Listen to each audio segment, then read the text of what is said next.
लोणावळा नगर परिषदेच्या निवडणुकीमध्ये दोन्ही राष्ट्रवादी एकत्र झालेत। आता आपल्यासोबत मावळचे आमदार सुनील शेळके आहेत। आपण त्यांच्याशी चर्चा करू। अण्णा, काय सांगणार? दोन्ही राष्ट्रवादी एकत्र झाले लोणावळ्यामध्ये, काय सांग? स्थानिक स्वराज्य संस्थेच्या निवडणुकीत आम्ही महायुती म्हणून एकत्रितपणे जायचा निर्णय केला। मग त्यामध्ये भारतीय जनता पार्टी असेल, शिवसेना, मित्रपक्ष असतील, परंतु तळेगावमध्ये आम्हाला महायुती म्हणून त्या फॉर्म्युल्यावरती निवडणूक लढण्यात यश आलं किंवा स्थानिक पातळीवरती तो निर्णय स्वीकारण्यात आला।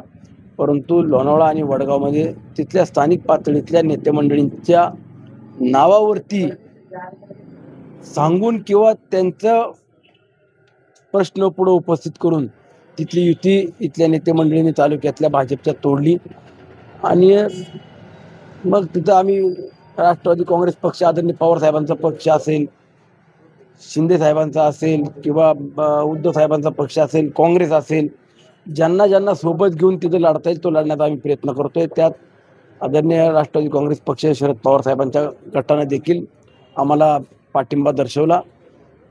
स्थानिक पातळीवरती निर्णय होतोय, नक्कीच त्याचं सर्वजण स्वागत करतायत आणि आगामी काळामध्ये राष्ट्रवादी काँग्रेस पक्ष हे दोन्ही एकत्रपणाने लोणावळा शहरामध्ये काम करतील। अण्णा, काय सांगणार? तळेगावमध्ये आपली युती झालेली, मात्र वडगाव असेल की लोणावळ्यामध्ये आपण स्वबळावर लढता, मात्र लोणावळ्यामध्ये आपण यशस्वी झाला की शरदचंद्र पवार गटाच्या राष्ट्रवादीला आपण सोबत घेतलेलं आहे। वडगावमधली काय स्थिती आहे?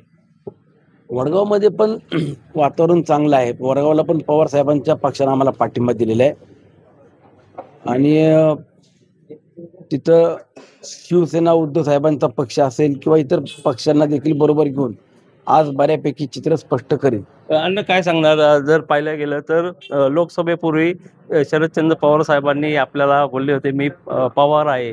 लोकसभेमध्ये त्यांनी आपल्याला एक इशारा दिला होता। त्यानंतरही आज आपण त्या शरदचंद्र पवार गटाच्या राष्ट्रवादीची आपण मदत घेतली लोणावळ्यामध्ये किंवा वडगावमध्ये, काय सांगा? आदरणीय साहेबांचा तो सर्वस्वी अधिकार आहे। शेवटी बघा, आदरणीय पवार साहेब या देशाचे ज्येष्ठ नेते आहेत, महाराष्ट्राचे नेते आहेत आणि 50-55 वर्ष त्यांचं योगदान असताना माझ्यासारख्या कार्यकर्त्यांनी साहेब काय म्हणाले, हे काय म्हणाले, हे पेक्षा माझं कर्तृत्व किती आहे आणि साहेबांचं कर्तृत्व किती आहे याचं स्वमूल्यमापन जर केलं तर मी अजून तर माझी सुरुवातच आहे। त्यामुळं आदरणीय साहेबांनी जे काय बोलले असतील तर ते कधी आपल्याला त्याच्यातून वेगळा अर्थ घेऊन मी स्वतःही चुकीच्या पद्धतीने वागणं मला योग्य वाटत नाही। लोणावळ्यामध्ये आपण भाजपला कोंडीत धरण्याचा प्रयत्न करताय का? कारण भाजपचे एक नगरसेवकीने माघार घेतलेली आहे। त्या पद्धतीने जरी आपण राष्ट्रवादी शरदचंद्र पवार गटाला सोबत घेतलं असेल तर या निमित्ताने असं बोललं जातं की आपण भाजपला कोंडीत धरतोय। भाजपला कोंडीत धरतो असं नाही, भाजपच्या तिथल्या पदाधिकाऱ्यांची सुद्धा मानसिकता नाहीये की आमदार सुनील शेळके लोणावळा शहरात चांगलं काम करतोय तर आपण त्याच्यासोबत संघर्ष करावा। पण ठराविक एका टोळीचा तिथं जो विरोध आहे त्या विरोधातून हे सगळे चित्र आता स्पष्ट होत चाललेले आहे की आपण कशासाठी विरोध करायचा आणि त्यातून काय आपण साध्य करणार आहोत, म्हणून ज्यांना ज्यांना योग्य वाटते ते पाठिंबा देत आहेत। अशा पद्धतीने मावळचे आमदार सुनील शेळके आपल्यासोबत होते आणि त्यांनी त्यांचं प्रतिक्रिया दिलेली। कारण की पाहायला गेलं तर लोणावळ्यामध्ये दोन्ही राष्ट्रवादी एकत्र आल्यामुळे राजकीय चर्चेला आता इथं मावळ तालुक्यामध्ये उधाण आलेलं आहे। गणेश जोडम, न्यूज 18 लोकमत, मावळ।